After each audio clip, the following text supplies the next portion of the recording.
ಪ್ರಿಯ ವೀಕ್ಷಕರೇ ನಮಸ್ಕಾರ. ನೀವು ನೋಡ್ತಾ ಇದ್ದೀರಾ ಸೂಫಿನಾಡು ಸುದ್ದಿ ಚಾನೆಲ್.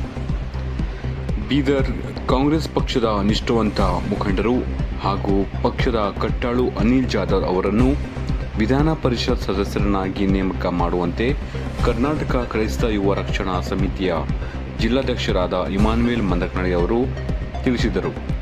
ಬೀದರ್ ನಗರದ ಜಿಲ್ಲಾ ಪತ್ರಿಕಾ ಭವನದಲ್ಲಿ ಬುಧವಾರ ಪತ್ರಿಕಾಗೋಷ್ಠಿ ಉದ್ದೇಶಿಸಿ ಮಾತನಾಡಿರುವ ಅವರು, ಕ್ರೈಸ್ತ ಸಮುದಾಯ ಈ ದೇಶ ಹುಟ್ಟಿದಿಂದ ಕಾಂಗ್ರೆಸ್ ಪಕ್ಷದ ಪರವಾಗಿ ನಿಂತಿದೆ. ಪಕ್ಷದ ನಿಷ್ಠೆ ಪ್ರದರ್ಶಿಸಿದ ಸಮುದಾಯ ನಮ್ಮದು. ಆದರೆ 2023ರ ಸಾರ್ವತ್ರಿಕ ವಿಧಾನಸಭೆ ಚುನಾವಣೆಯಲ್ಲಿ ಇಡೀ ಕಲ್ಯಾಣ ಕರ್ನಾಟಕ ಭಾಗದಲ್ಲಿ ನಮ್ಮ ಸಮುದಾಯದ ಒಬ್ಬರಿಗೂ ಟಿಕೆಟ್ ಕೊಡದೆ ನಿರಾಸೆ ಮಾಡಿದ್ದಾರೆ ಎಂದು ಬೇಸರ ವ್ಯಕ್ತಪಡಿಸಿದ್ದಾರೆ. ಹಾಗೂ ಕರ್ನಾಟಕ ಕ್ರೈಸ್ತ ರಕ್ಷಣಾ ವೇದಿಕೆ ಜಿಲ್ಲಾಧ್ಯಕ್ಷರಾದ ರಾಜ್ಕುಮಾರ್ ಕೋಲಾರ್ ಮಾತನಾಡಿ, ಅನಿಲ್ ಜಾಧವ್ ಅವರಿಗೆ MLC ಮಾಡಿ ನಮ್ಮ ಸಮಾಜಕ್ಕಾದ ಅನ್ಯಾಯ ಸರಿಪಡಿಸಬೇಕು. ಇಲ್ಲದಿದ್ದರೆ ಮುಂಬರುವ ಗ್ರಾಮ ಪಂಚಾಯತ್, ತಾಲೂಕು ಪಂಚಾಯತ್ ಹಾಗೂ ಜಿಲ್ಲಾ ಪಂಚಾಯತ್ ಚುನಾವಣೆಗಳಲ್ಲಿ ತಕ್ಕ ಪಾಠ ಕಲಿಸಲಾಗುವುದೆಂದು ಎಚ್ಚರಿಸಿದರು. ಮತ್ತು ಇದೇ ಸಂದರ್ಭದಲ್ಲಿ ಕರ್ನಾಟಕ ದಲಿತ ಸೇನೆ ಜಿಲ್ಲಾಧ್ಯಕ್ಷ ಧನರಾಜ್ ಕೋಲಾರ್ ಮಾತನಾಡಿ, ಕ್ರೈಸ್ತ ಸಮಾಜಕ್ಕೆ ಮುಂಬರುವ ದಿನಗಳಲ್ಲಿ ಕಾಂಗ್ರೆಸ್ ಪಕ್ಷ ಹೆಚ್ಚಿನ ಮನ್ನಣೆ ನೀಡುತ್ತದೆ ಎಂಬ ಭರವಸೆ ಇದೆ.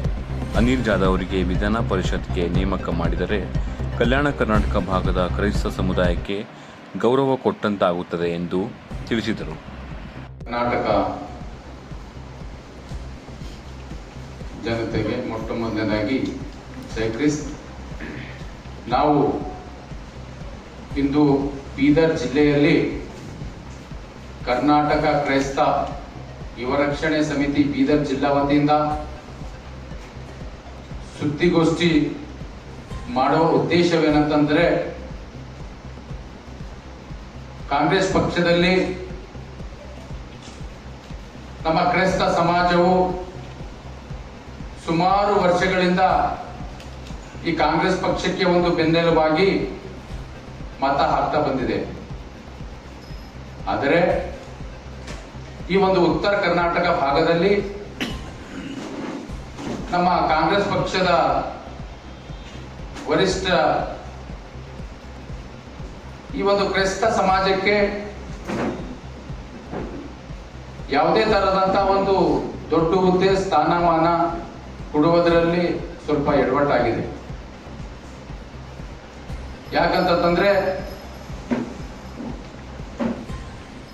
MP ಎಲೆಕ್ಷನ್ ಆಗಿರ್ಬಹುದು, MLA ಎಲೆಕ್ಷನ್ ಆಗಿರ್ಬಹುದು, ಜಿಲ್ಲಾ ಪಂಚಾಯತ್ ಎಲೆಕ್ಷನ್ ಆಗಿರ್ಬಹುದು, ತಾಲೂಕಾ ಪಂಚಾಯತ್ ಎಲೆಕ್ಷನ್ ಆಗಿರ್ಬೋದು, ಎಲ್ಲ ಒಂದು ಚುನಾವಣೆಯಲ್ಲಿ ಕಾಂಗ್ರೆಸ್ ಪಕ್ಷಕ್ಕೆ ಈ ಕ್ರೈಸ್ತ ಸಮಾಜವು ಒಂದು ಬೆನ್ನೆಲುಬಾಗಿ ನಿಂತ್ಕೊಂಡು ಈ ಕಾಂಗ್ರೆಸ್ ಪಕ್ಷಕ್ಕೆ ಒಂದು ಉತ್ತಮವಾಗಿರುವಂತಹ ಒಂದು ವೋಟ್ ಬ್ಯಾಂಕ್ ಆಗಿ ಇದೆ. ಆದರೆ ಈ ಒಂದು ಸಮಯದಲ್ಲಿ MLC ವಿಧಾನ ಪರಿಷತ್ತಿನ ಒಂದು ಚುನಾವಣೆ 18ನೇ ತಾರೀಕು ನಡೆಯಲಿದೆ. ಆದರೆ ಈ ಒಂದು ಸಮಾಜಕ್ಕೆ ಪರಿಗಣಿಸಿ, ಈ ಸಮಾಜವು ನಮ್ಮ ಪಕ್ಷಕ್ಕೆ ದುಡಿತಾ ಇದೆ, ಈ ಸಮಾಜವು ನಮ್ಮ ಪಕ್ಷಕ್ಕೆ ಒಂದು ಒಳ್ಳೆ ರೀತಿಯಿಂದ ವೋಟ್ ಬ್ಯಾಂಕ್ ಆಗಿದೆ ಎಂಬಂತದನ್ನ ಕಾಂಗ್ರೆಸ್ ಪಕ್ಷದ ವರಿಷ್ಠ ಮಾನ್ಯ DK ಶಿವಕುಮಾರ್ ಸಾಹೇಬರು,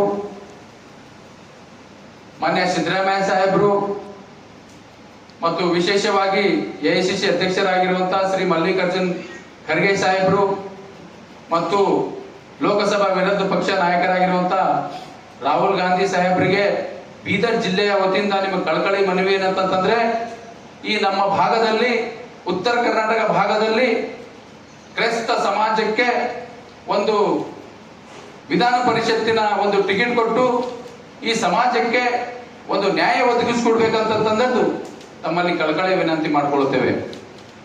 ಅದೇ ರೀತಿಯಾಗಿ ಈ ಸಮಾಜವು ನಿಮ್ಮ ಪಕ್ಷಕ್ಕೆ ಸುಮಾರು ವರ್ಷಗಳಿಂದ ಒಂದು ಬೆನ್ನೆಲುಬಾಗಿ ಕೆಲಸ ಮಾಡ್ತಾ ಇದೆ, ಮುಂದೆನೂ ಸಹ ಮಾಡ್ತೀವಿ ಎಂಬಕ್ಕಂಥದನ್ನ ಭರವಸೆ ನಿಮಗೆ ಹೇಳಕ್ ಇಷ್ಟಪಡ್ತೀನಿ.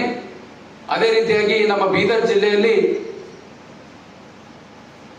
ಸೋನಾ ಗಾಂಧಿ ಬ್ರಿಗೇಡ್ ಜಿಲ್ಲಾ ಅಧ್ಯಕ್ಷರಾಗಿ ಪಕ್ಷದಲ್ಲಿ ಸುಮಾರು ವರ್ಷಗಳಿಂದ ಅದು ವೋಟ್ ಚೋರಿ ಆಗಿರಬಹುದು, ಬಿಜೆಪಿ ಪಕ್ಷದ ವಿರುದ್ಧ ಯಾವುದೇ ಒಂದು ಚಟುವಟಿಕೆಗೆ ವಿರುದ್ಧವಾಗಿ ಪಕ್ಷದಲ್ಲಿ ಒಂದು ಸಂಘಟನೆ ಮಾಡಿ ಕ್ರೈಸ್ತ ಸಮಾಜದ ಯುವಕರನ್ನ, ಕ್ರೈಸ್ತ ಸಮಾಜದ ಒಂದು ಕಡುಬಡವಲ್ಲಿರುವಂತಹ ವ್ಯಕ್ತಿಗಳನ್ನ ಸಹಾಯ ಮಾಡಿ ಅವರ ಬೆನ್ನೆಲುಬಾಗಿ ನಿಂತಹ ವ್ಯಕ್ತಿ ಯಾರಂತಂದ್ರೆ ಕರ್ನಾಟಕ ಕ್ರಿಶ್ಚಿಯನ್ ಹಕ್ಕುಗಳ ಸಮಿತಿಯ ರಾಜ್ಯಾಧ್ಯಕ್ಷರಾಗೂ ಸಹ ಒಂದು ಕೆಲಸ ಮಾಡುತ್ತಿರುವಂತ ಅನಿಲ್ ಜಾಧವ್ ಇವರನ್ನ ಒಂದು ವಿಧಾನ ಪರಿಷತ್ತಿನ ಟಿಕೆಟ್ ಕೊಟ್ಟು ಈ ಒಂದು ನಮ್ಮ ಬೀದರ್ ಅಂತಂದ್ರೆ ಉತ್ತರ ಕರ್ನಾಟಕ ಭಾಗಕ್ಕೆ ಅನಿಲ್ ಜಾಧವ್ ಅವರನ್ನ ವಿಧಾನ ಪರಿಷತ್ ಟಿಕೆಟ್ ಕೊಟ್ಟು ಈ ಸಮಾಜಕ್ಕೆ ಏನಂತಂದ್ರೆ ತಾವು ಆಶೀರ್ವಾದ ಮಾಡಿ ಈ ಸಮಾಜದ ಒಂದು ಏಳಿಗೆಗಾಗಿ ತಾವು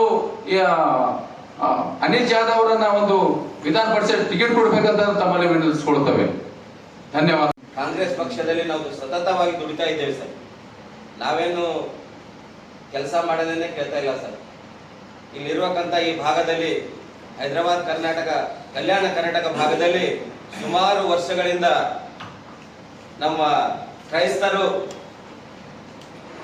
ಒಳ್ಳೆ ರೀತಿಯಾಗಿ ಕಾಂಗ್ರೆಸ್ ಪಕ್ಷವನ್ನೇ ಪಕ್ಷದ ಬೆನ್ನೆಲುಬಾಗಿ ದುಡಿತಾ ಇದ್ದಾರೆ. ನಾವು ಮಾಡಿರುವಂತಹ ಕೆಲಸದ ಕೂಲಿಯನ್ನು ಕೇಳ್ತಾ ಇದ್ದೇವೆ. ಅದಕ್ಕೋಸ್ಕರ ಇವತ್ತು ಕಲ್ಯಾಣ ಕರ್ನಾಟಕದಲ್ಲಿ, ಈ ಕಲ್ಯಾಣ ಕರ್ನಾಟಕ ಭಾಗದಲ್ಲಿ ಒಂದು MLC ಟಿಕೆಟ್ ನಮ್ಮ ಕ್ರೈಸ್ತ ಜನರಿಗೆ ಕೊಟ್ಟರೆ ಇನ್ನೂ ಅಭಿವೃದ್ಧಿ ಆಯ್ತದೆ, ಇನ್ನೂ ಪಕ್ಷ ಒಳ್ಳೆ ರೀತಿಯಲ್ಲಿ ನಡೀತಾ ನಮ್ಮ ಉದ್ದೇಶದಿಂದ ಇವತ್ತು ನಾವು ಕೇಳ್ತಾ ಇದ್ದೀವಿ. ಅದಕ್ಕೋಸ್ಕರ ಕಾಂಗ್ರೆಸ್ ಪಕ್ಷ ಕ್ರೈಸ್ತರ ಯಾವತ್ತು ಕ್ರೈಸ್ತರಿಗೋಸ್ಕರ ಕ್ರೈಸ್ತರು ಕಾಂಗ್ರೆಸ್ ಪಕ್ಷದ ಬೆನ್ನೆಲುಬು ಅಂತ ಹೇಳ್ಕೊತಾ ಬರ್ತಾ ಇದ್ದಾರೆ. ಆದರೆ ಯಾವುದೇ ಸ್ಥಾನಮಾನ ಕೊಡದ್ರಲ್ಲಿ ವಿಫಲರಿದ್ದಾರೆ. ಯಾಕೆ ಕೊಡಬಾರ್ದು? ಬರೀ ನಮ್ಮ ಓಟೇ ಬೇಕಾ ನಿಮ್ ಕಾಂಗ್ರೆಸ್ ಪಕ್ಷದವರಿಗೆ? ಬರೀ ಓಟ್ ಯಾವಾಗ ಎಲೆಕ್ಷನ್ ಬಂದು MLA, MP, ZP, TP ಅಂತ ಯಾವ ಎಲೆಕ್ಷನ್ ಬಂದು ಅವಾಗ ಕ್ರಿಶ್ಚಿಯನ್ರು ಕಾಂಗ್ರೆಸ್ ಪಕ್ಷದಲ್ಲಿ ಇದ್ದಾರೆ ಅಂತ ಗುರುತಿಸ್ಕೊತಾರೆ. ಕಾಂಗ್ರೆಸ್ ಬಿಟ್ಟು ಕ್ರಿಶ್ಚಿಯನ್ ಬೇರೆ ಕಡೆ ಓಟ್ ಹಾಕಲ್ಲ ಅಂತ ಹೇಳ್ತಾರೆ. ಇವತ್ತು ಯಾಕ ನಮಗೆ MLC ಟಿಕೆಟ್ ಕೊಡಬಹುದು? ಈ ಭಾಗದಲ್ಲಿ ನಮ್ಮ ಕ್ರಿಶ್ಚಿಯನ್ಗೆ ಯಾವುದು ಅನ್ನುವಂತ ಉನ್ನತ ಹುದ್ದೆಗಳನ್ನು ಕೊಟ್ಟಿದ್ದೀರಲ್ಲ ಕಾಂಗ್ರೆಸ್ ಪಕ್ಷದಲ್ಲಿ. ನಾವು ಇದನ್ನು ಕೇಳಂತ ಪ್ರಶ್ನೆ ಇದೆ ನಮ್ಮಲ್ಲಿ. ಇವತ್ತು ಬೀದರ್ ಜಿಲ್ಲೆಯಲ್ಲೇ ಕೇಳ್ತೀನಿ ನಾನು, ಯಾವುದು ಉನ್ನತ ಹುದ್ದೆ ನಮ್ಮ ಕ್ರಿಶ್ಚಿಯನ್ದವ್ರಿಗೆ ಕೊಟ್ಟಿದ್ದೀರಾ? ಸುಮಾರು ವರ್ಷಗಳಿಂದ ಕಾಂಗ್ರೆಸ್ ಪಕ್ಷದ ಬೆನ್ನೆಲುಬಾಗಿ ದುಡ್ತಕ್ಕಂತ ನಮ್ಮ ಕ್ರಿಶ್ಚಿಯನ್ ಜನರು. ಅದಕ್ಕೋಸ್ಕರ ಈ ಕಲ್ಯಾಣ ಕರ್ನಾಟಕ ಭಾಗದಲ್ಲಿ ಇವತ್ತು ನಮ್ಗೊಂದು MLC ಕೊಟ್ಟರು ಅಂತಂದ್ರ ಮುಂದೆ ನಾವು ಇನ್ನೂ ಒಳ್ಳೆ ರೀತಿಯಲ್ಲಿ ಪಕ್ಷ ಕಡೆಯಿಂದಾಗಲಿ ನಮ್ಮ ಸಮಾಜ ಕಡೆಯಿಂದಾಗಿ ಒಂದು ಒಳ್ಳೆ ಅಭಿವೃದ್ಧಿ ಆಯ್ತದ ಅಂತ ಹೇಳಿ ನಾವು ಕೇಳಕ್ ಬಯಸ್ತಾ ಇದ್ದೀವಿ.